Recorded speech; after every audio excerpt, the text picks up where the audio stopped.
See, I've been waiting. Waiting on that time. Feel me if you've been waiting on yours.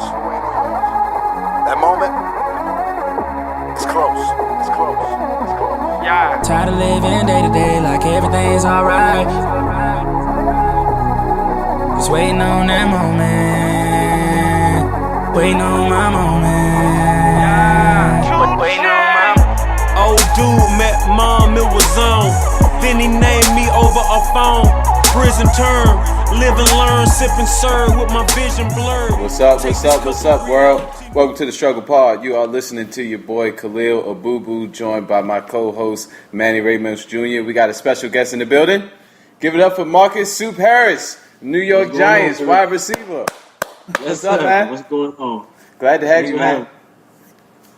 It's good to have you on the show, Soup. I told you a little bit about it before you, and plus, come to find out, you know how we were talking about people watch the show and listen to the show that we didn't know? Yeah. Soup was one of them. Oh, shit. Cool, man. Cool. All right. Soup, Yeah. I was like, we doing this podcast, and I started going into explanation. He's like, I listened. I was like, oh, my bad. My bad. You gotta tell me, I gotta support my bro.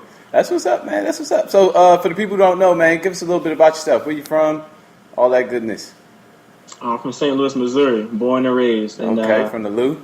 Got one brother, two sisters, man. Grew up in a nice little family. Right. And your mom and dad still together, right? Yeah, they anniversary actually coming up that on in. 3rd.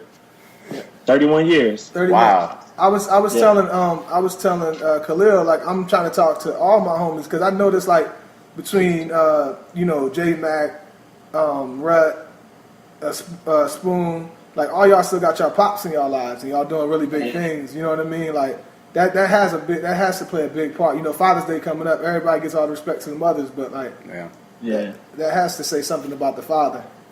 Yeah, it's I'm not gonna lie, it's blessed to have him in my life, man. Because when I jump out of turn when I was young, and my mom didn't think she could do something, my dad was always there to punch me in my chest, get me on the right track. Right. I do what I do because he was a real good father. He wasn't the type of father that be there 1 minute, next minute wasn't, be there 1 minute. He was he set a good example for us, him and my grandpops. That's what's up, man. Speaking of your grandpa, sorry to hear about that, man. Sound good, man. I know Memorial Day hit you a little harder this year, huh?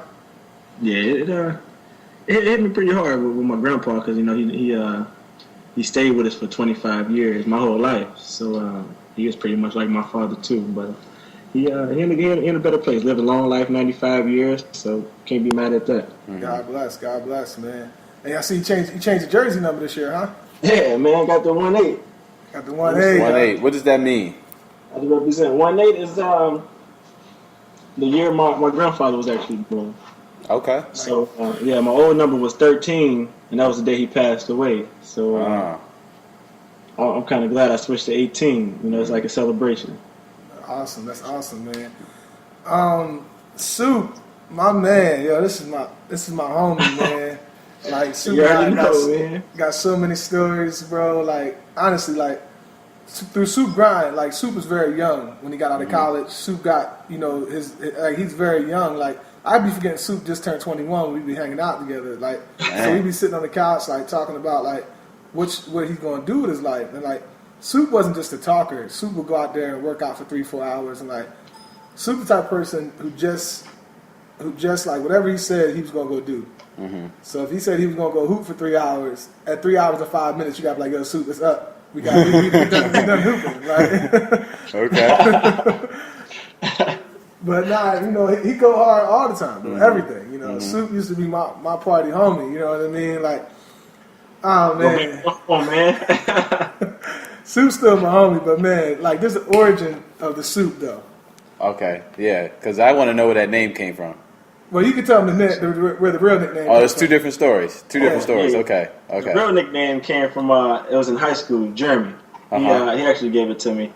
And they used to call me Superstar, but I ain't like that because I don't feel like I'm the attention type of guy. Yeah. So I was like, if y'all want to call me that, just come up with a different version of it. So they started calling me Soup. So, and for me, in the older days of Soup, so like I told you, Soup go hard. Anything he does. So when Soup parties hard. And like Soup is all about the homies though. Like me and Soup would be sitting there like it just be me and him. Didn't care what else was going on, but like joking and cracking jokes or whatever. So Soup like, what? I'll drink you tonight. Like Soup, it's not a competition. Okay. It's not a competition. So see, when I go out, I have fun with my brothers. You know, that's what it is. I don't go out to look for nobody. You know, I'm here to have fun with my dog. You know. Okay, I respect so, that. Every time we go out, it's a celebration of life, man. Yeah. So Soup would pass out in the most randomest of places. Oh man. Soup passed out on his birthday. He passed out in the hallway floor. Okay. Another time we went out, he passed out in the third row of the Escalade before we even got to the second spot. And another time where Soup really originated. So we went down to AC for Memorial Day weekend. We used to always do it. Okay. And like the way we were set up, me and Soup used to always share a room. You know, 2 beds. We'd be like, we were like, cool. We together because we get up early, whatever. So Soup, one night Soup argues with me. He like, I'm gonna go get my wallet. I lost. I like, Soup, your wallet's in here somewhere. I'm drunk too. Right. I'm a little. He's like, nah, it's gone. So he leaves, and like 7 o'clock in the morning, somebody knocking on my door. Yeah. And it's security. They're like, yeah, we found him sleeping on the hallway. He can't sleep on the. He walked in. He can't sleep on the hallway. He walked in with his head down, like I was his pop, and like just laid down in the bed, like. Sorry, Bob. And you know, it's like my big bro, man. I feel like I was in trouble. Like, yeah, I did it. And the funny part about the story is that what we all didn't know till the next day is our other homie, Rut, K-Rut. Okay, yeah. Saw Soup there laying there, tried to wake him up, but he was too drunk to really get him up. So he was like, well, fuck it then, Soup, you gonna sit there. And takes a picture of Soup and walks away and leaves him. Because you mind you, look, Soup is sleeping in the hallway. His wallet, everything is in the room. He has nothing on him, so they can't steal anything from him. Right. You know what I mean? Like, you see that. You might get lost, but, you know. Man, so that's what my version of Soup. Like, so now when you see somebody like passed out, I call it getting Soup. Getting Soup. They just got Soup. That's smooth, though. I like that. That's smooth. I like that. I take pride in that, you know? Right, Good times. So, Soup, you know, getting back to a little other part of it, what's it like right now, man? Like, I was talking about the beginning. What's it like right now? You playing in New York, bro? Like, yeah. I'm gonna be out in New York next month, so you gotta tell me where to eat. Like regular places where to eat though. Like not where you be eating, because I probably Soup is the type of person you want to talk to. Soup is not the star you think. Like Soup is not spending $200 on a restaurant. Okay. Cool. All right. I got you. I know all the spots, man. I love to eat, so I'm gonna find it. All right, bet. Yeah. Oh yeah. So, but it's New York is, you know, I'm from St. Louis. It's kind of slow pace down there, but coming up here, it's different. I mean, I love it. There's great people on the team, you know, great people in the organization, and it's like they don't drafted, because even if I was drafted or undrafted, my talent is just as good, if not better, than the person talent that was drafted. So they all about equal opportunity up here, and that's I take my hat off to them for that. That's what's up. Now, where are you coming from? I went to the barber. Oh. No, like your football journey. Like, yeah. Oh, he not sure about your journey. Manny, where should I start, Manny? You should start from the beginning, man. Detroit. I mean, Murray State. Out of college, my favorite team growing up was the Lions and the Eagles. I'm like, man, it'd be great if I could play for one of them. So I signed to the Lions. Okay. And that was a dream come true. I got released from them after camp, and they called me back to sign me. But they didn't end up signing me, so they flew me all the way back to Detroit for nothing, and flew me back to Philly, and then they called me back like 2 or 3 weeks later, maybe. Like, yeah, we want to sign you back. I'm like, all right. So I flew back. They signed me. Boom, signed me to practice squad. And, I was there for a year and a half, and I honestly thought I was going to get activated because of just my performance in practice. But they ended up releasing me right before my second year began of camp.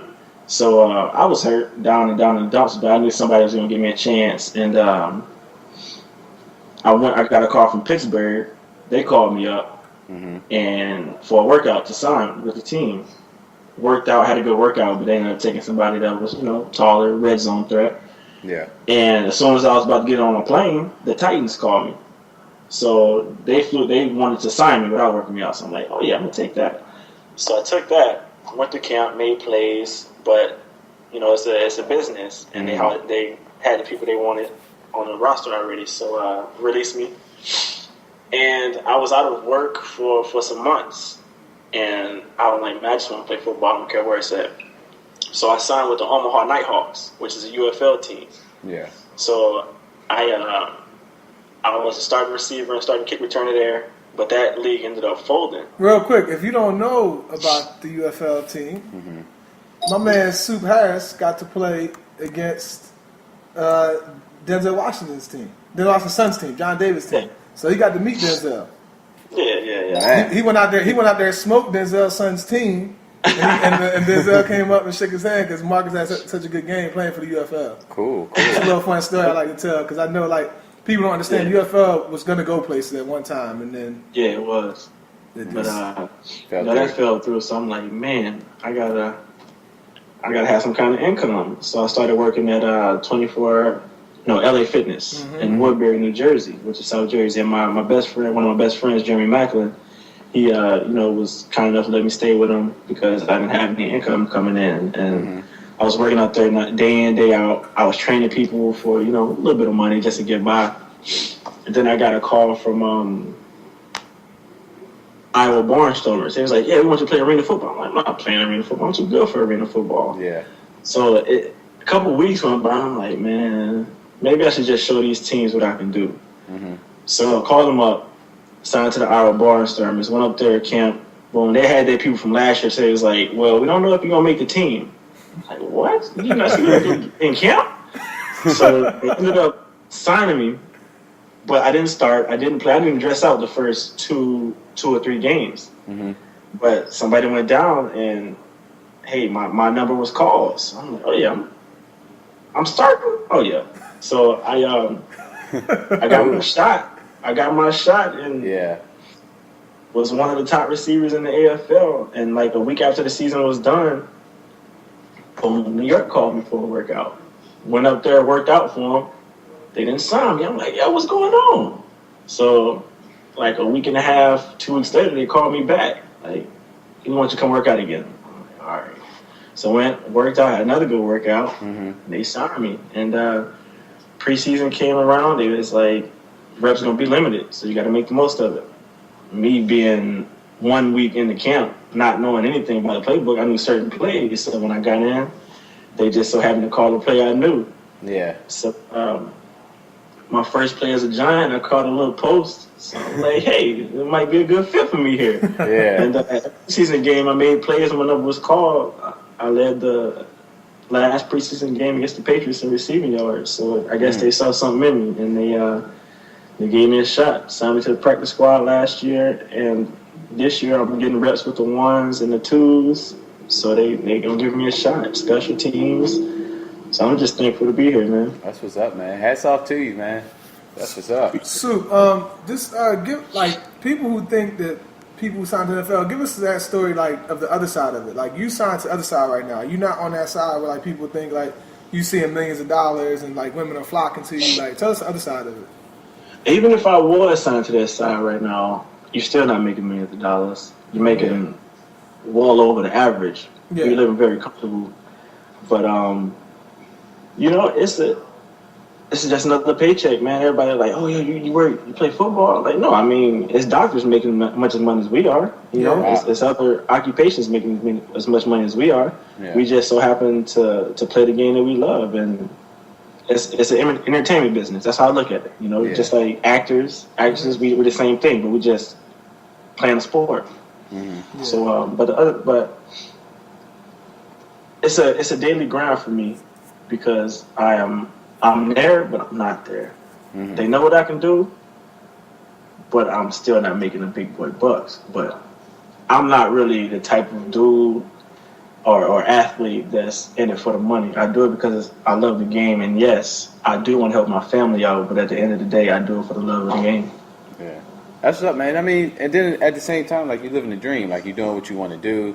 You're not doing something, you're not doing the just to get by thing anymore. So, I mean, that's something in itself. You know what I'm saying? Because Khaliel and I always say, like, as long as we could pay our rent and like food's on the table, we would good. We keep doing what we're doing here. Like, this is the funnest thing that we do by far right now. Most definitely. It's like it's because we love talking to people. We love last week we had somebody in for 3 straight shows, like a 3-part, and it was like that was probably a lot of fun. Like each week it gets better and better for us, and it's not even because the guests or anything else, because you guys are so awesome, but like we just have more fun with it.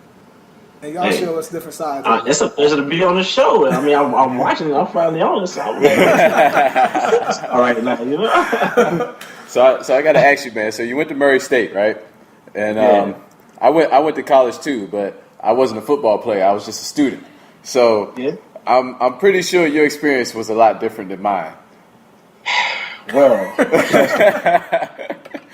let me start about Murray State first of all. If you don't know where it's at, it's like the size of grain of rice, right? In Kentucky, it's not that big. So our mall was a Walmart, okay, and it was a dry county. So I don't have any juicy college stories. But that sounds like that's the best area because it's nothing there. So you're just ready to get into trouble. Ready, but we had to drive a certain amount of time to get adult beverages. Right. And but it was a good time. It was a real good time. Went there as a quarterback. Got switched because I was playing with DBs after practice, like running routes against them, and I guess the coach saw something in me and hey, switched my position. So not mad at him. Good guy. Still talk to him to this day. That's what's up. So if there's something that that you can pinpoint like recently, because I see like you cut the dreads for one. Cut the dreads. Cut the dreads.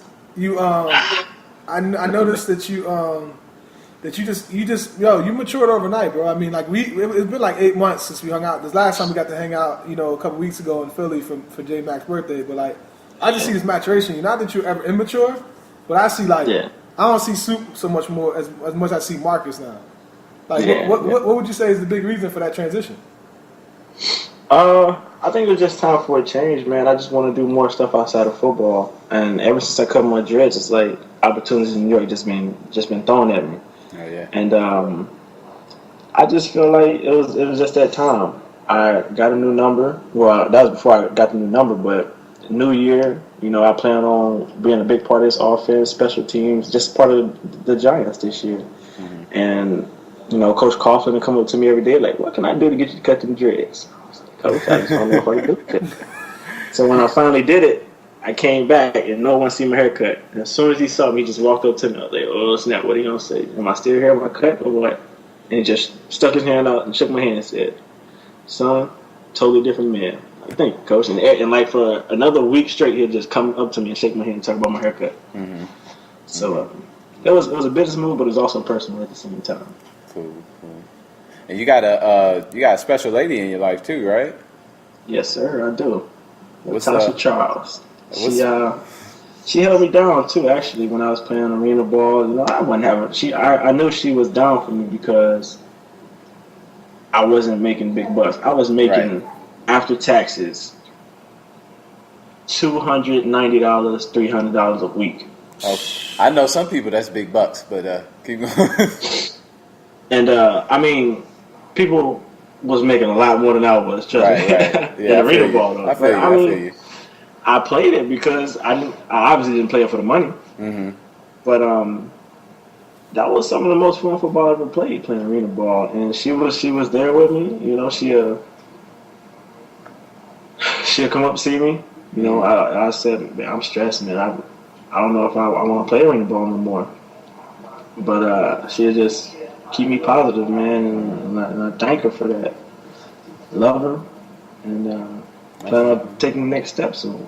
And she got her own thing going on, right? With a clothing line or something. Yeah, just opened up a boutique. She actually running it, and she's the mastermind behind it all. I'm just a Robin. She's a Batman. So that's her area, and me being in New York, I'm doing all I can outside of it. I mean, it is one of the fashion capitals of the world. So most definitely. Yeah, definitely. And she just she's a hard worker, man. If I seen the or met the lady version of Soup, it's definitely her. She works just as hard as me. When I take a break, she like, what you doing? I'm like, baby, I'm tired. She was like, we not where we want to be yet. And I'm like, you know what? You're right. Get up and start working, man. She just always on my back, and that's what I need. That's what's up, man. So like, could you got one cool New York story, like a New York story that people would love to hear? Like, you know, being from St. Louis, like something that you like. I'm in New York. This is New York-esque right now. Honestly, man, I hate to burst your bubble, man, but I don't really have too many good New York stories yet. Yeah, you was hanging out with Jaheim, son. Huh? You be hanging out with Jaheim, son? Oh yeah, that's like big bro. I thought you meant like just like a crazy. No, I'm talking about no party. I'm talking about like just like like a surreal moment where like it's like, damn, this is New York. Like, you know, like this wouldn't happen in St. Louis. Like I'm in New York. Walt Frazier. That's what I'm saying. Like that's exactly. He's like he took me on his wing That's and awesome. you know, feed me. You know, I go to this restaurant, give me free meals, take care of that. You know, if I want to have a good time, you know, pay for a couple of drinks here and there, or all the time, but still, you know what I'm saying. And Jaheim, I met Jaheim there actually. Okay. Mm-hmm. And ever since I met him there, you know, he you know, communicated with me every day. You know, I gave him a jersey, and he rocked it 2 days straight. So I'm like, yeah, that's what I'm talking about right there, Yeah, Big man. Blue. But yeah, I met a lot of people, a lot of important people. Just a lot of regular people. That's gonna be you though one day. That's what I'm saying. Like that you're gonna be that New York moment. Like people like I met Marcus Harris. Like you know what I mean. Like hope so. That's no hope, bro. I know it. Like I tell you that all the time, man. We can go back to that couch on 511. You know what I mean? Like you know, we sat around talking about this stuff for days, bro. And like Man. you know, I gotta be honest, man. You were one of the people who really sparked me becoming like fit. Like, you know what I mean? Like, you know, I was a fat mess sitting on that couch. Yeah, you definitely came a long way, man. And I think me and you got along so good because we motivated each other. Yeah. We wasn't, you know, we was down in the dumps. You know, we was just, man, if only I get an opportunity. And as soon as we saw just a little bit of light, as soon as we saw that door crack, we kicked it down and took the chance to go out there and make the best of ourselves. Yo, I'm telling you, man, me and this dude, bro, like it wasn't nothing that was gonna stop us. Like for real, we had fun with nothing. Mm-hmm. We would have fun with nothing, man. Like you could put us like because they like our homie, you know, he's really big in Philadelphia, so he'd be like, I don't feel like going out tonight. We'd be like, all right, cool, we're gonna find something to do in the house. Right. Avatar. Oh man, I watched Avatar. I think I watched Avatar maybe 90 plus times in a 2-month radius. Like I would literally watch Avatar maybe 2 or 3 times a day. That's how much I love that movie. And man, be right there with me. Like we never saw it before. Like, yo, you see that? Like, yo, even though we just watched it 4 hours ago. Yeah. How about the time when Kyrie fell asleep in the middle of Poison? Yo, we was at the spot. It was this is what we do. Okay. 11 o'clock on a Sunday night, we bored. Mm-hmm. We, you know, between the three of us, we got $50 to our name. We don't care. Yo, let's go to the spot called Duffy. We go around the corner.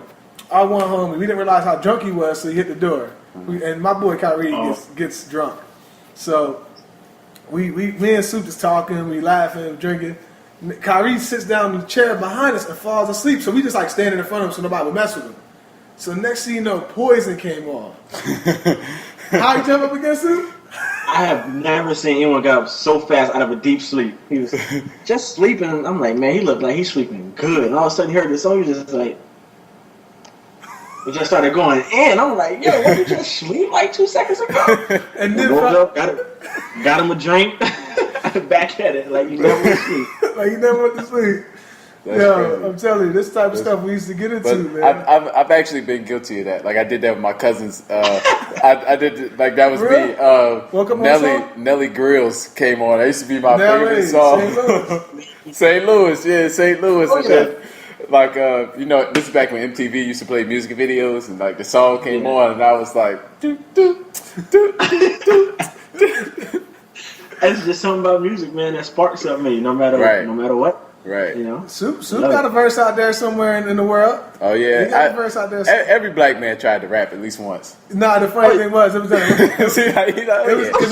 it was during a lockout. And you talk about 6 or 7 of the most bored niggas in the world. Me, Jeremy Macklin, Denario Alexander, Kevin Rutland, Sean Witherspoon. Who else? That was main people who worked out. That was and main then people. Cheney would come over, like, you know, anybody who was around would come over. And I'd be over there every day. Yeah. And what was the name of that song we made? It was a trending topic on Twitter, too. Philly Twirl, wasn't it? Or was something like that? It was Hell No Never. Hell No Never, that's what it was, yeah. Hell No Never. Yeah. And it was a trending topic on Twitter. But I think if that song would have been on the radio. I'm to be honest with you, look, tell them about that. Tell them how hard that Spoon verse went in, bro. He said, I'm tighter than a wedding band on Clump's hand. Like, you know what I mean? I don't think Y'all had I think Spoon could actually rap like music. I think he can actually make a name for himself in that business. He says I didn't think I all was the listening time. to him. If we had a booth, I would think it'll be a song made in Atlanta, New York somewhere. Mm-hmm. That's how good Spoon was. Okay. Nario was good too. Yeah. Kevin was good. Everybody was good. Yeah, everybody had their thing. Yeah, everybody because me and Jeremy, they even got Matt. If y'all, we gonna like I said, we're trying to get Jeremy on the show soon. Yeah, so we you trying can to get meet Spoon on here too. Yeah, Spoon actually coming out the end of the month because he thinking about might even want to shoot a music video, and Khaliel might direct it. Khaliel's a filmmaker, so Yeah. Okay. yeah. That's what's up. So, Soup, we get ready to be the end of our show. I want man. you to, what would you say to 8-year-old Soup right now? Like, to children out there right now, 'cause I know you big with kids. You, like, every time Jeremy had the camps, you love the kids. So, what can you say to kids right now, bro? First of all, I say get them grades, man. But not to just, sound like the average. No matter where you come from, no matter your background, no matter what is good or bad, man, just keep it. I was raised in a positive family in a bad environment. East St. Louis, bro. Yeah. Like what you Oh said. yeah. I worked out in Peoria, and so we would go down to St. Louis, and so I know what you're talking East about. St. Louis, man. Oof. Yeah. And I just say, man, if you got a dream, keep at it, man. No matter what, and no matter how many times you get told. I don't know how many times I got told no, but that didn't discourage me. It was just fuel to my fire. So just keep at it, man. Every day practice whatever it is, no matter whether it's music, the band, football, baseball, no matter what it is. Whatever. Yeah. Writing, dancing. If you gonna jog, you better jog to your best of your ability. Right. So just just give it 100%, 100% or no percent, and just have fun doing it. Have fun. People forget about that. Like NFL's business, but gotta have fun with it. That's how you're gonna get by. But that's all I gotta say, man. That's about it. Stay at it. Your mama gonna come, man. Yeah. Just wait on it. Just wait on it, huh? You gotta wait on it, but you can't stop the grind, For sure, bro. Yeah, well, Soup, man, I really do appreciate it. I know, Yes, sir. Hopefully we're going to kick off this whole month with a football Father's Day type of feel. So you're our first guest with it. So it was awesome. Appreciate you know what I mean? Man. Appreciate that. Appreciate you being here, man. No doubt, man. I'm a fan, man. So it's one of my favorite shows. So hey, appreciate it. I appreciate you, bro.